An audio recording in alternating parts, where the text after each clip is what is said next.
Les barres flexibles, c'est une méthode d'entraînement du danseur qui a été conçue par Wilfried Piolet. Donc elle a été formée à l'école de l'opéra en technique classique et elle a rencontré le travail contemporain de Merce Cunningham. Et ce croisement-là, de classique et de contemporain, l'a amené à questionner l'entraînement traditionnel proposé d'habitude aux danseurs. Une des préoccupations qu'avait Wilfried Piolet dans la conception de ce travail-là, c'était l'autonomie dans l'entraînement. C'est une façon de travailler le corps sans barre fixe, en partant des possibilités anatomiques de chacun, pour développer l'amplitude, la vélocité et en particulier la conscience de son propre corps. Dans ce cours, on est toujours au milieu et on utilise souvent une balle. La balle permet de percevoir la gravité, les appuis et l'orientation dans l'espace. Les exercices sont construits sous forme d'enchaînements modulables, sans cesse à réinventer.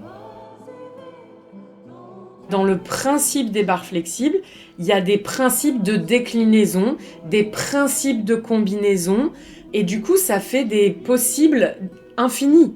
Et on peut tester, ça en parallèle devant, ça à droite en dehors, et il y a comme ça des démultiplications possibles.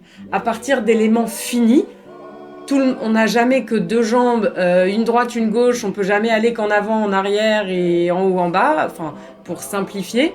Et à partir de ces éléments simples-là, il y a une combinatoire de variantes qui est assez jouissive à la fois à concevoir pour l'enseignant et à expérimenter en tant que danseur dans l'entraînement.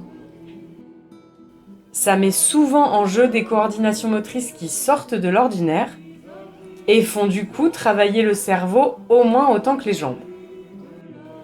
C'est une approche qui s'adresse à toutes les personnes qui veulent découvrir ou approfondir les bases techniques de la danse dans un esprit contemporain, indépendamment d'un langage chorégraphique en particulier, avec le plus de joie possible et en respectant le plus le corps possible et en prenant soin de son corps.